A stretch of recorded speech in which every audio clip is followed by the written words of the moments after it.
Hello, welcome to Temple Baptist Church. We're certainly honored that you have chose to be with us today. We're going to be in the book of Numbers. We're going to be in chapter 20.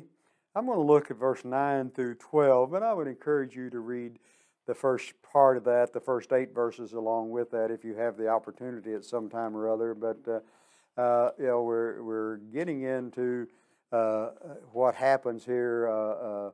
A decision that Moses makes. It's not the decision that God asked him. He's not done what God has asked him to do. And so in verse 9 of chapter 20, so Moses took the rod from before the Lord as he commanded him, and Moses and Aaron gathered the assembly together before the rock, and he said to them, "Hear now, you rebels, must we bring water for you out of this rock?"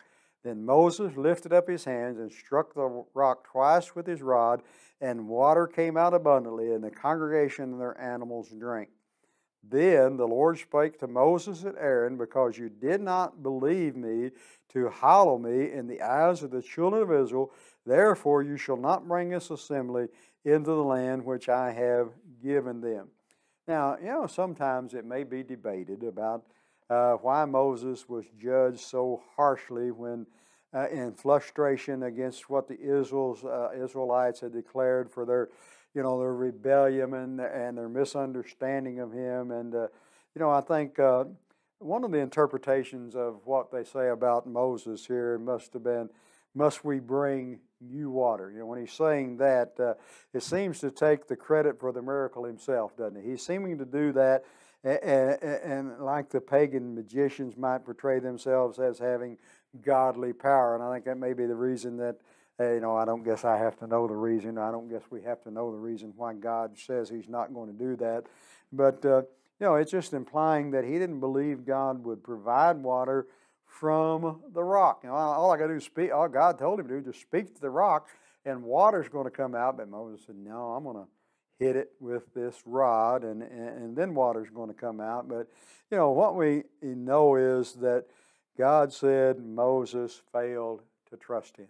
No matter how you want to blame this, trust him enough to honor him as a holy in the sight of Israel. And, I think maybe a lot of times we have made some reckless decisions. Moses made a reckless decision here that cost him greatly. His poor choice involved a lack of water.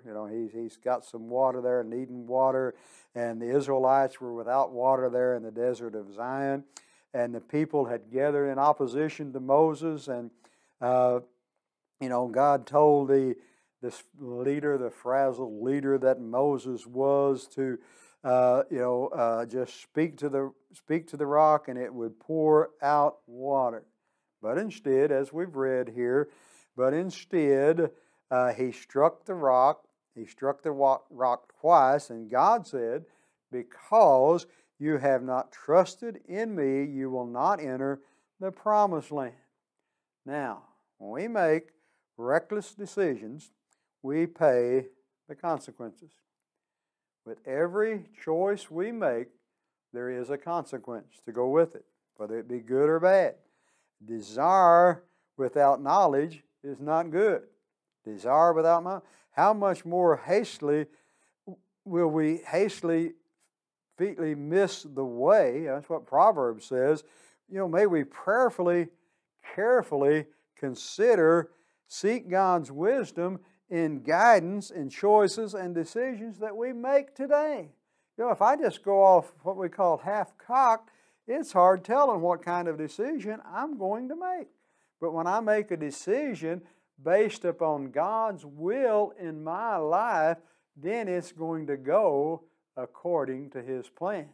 But if I go out on my own, if I want to go out on a limb and cut it off, and that's what happens when I get out there, I turn around and cut the limb off that I'm standing on, and that brings disaster, doesn't it? But if we trust in God, Moses, all he had to do, and it's easy to say today, and all Moses had to do was speak to the rock.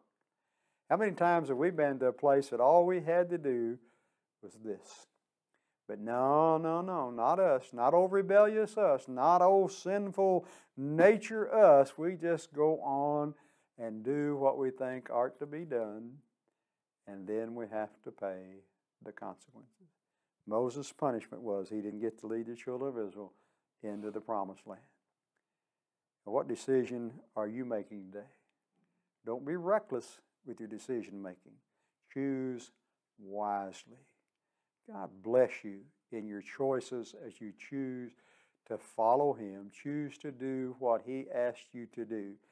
Come and be a part of our services here at Temple. We meet on Sunday mornings at 8 o'clock. And then we have Sunday school classes that begin at 9. And then we have another worship service at 10 o'clock. And then we have Sunday night services at 6. And we meet on Wednesday night at 7. And we would love to see you at those. Share our devotionals. Let us know you like it. Give us a thumbs up. And I guess I could say if you don't like it, give us a thumbs down. That'll be fine. You voice your opinion. But either way, we would like to hear from you. May God bless you is our prayer.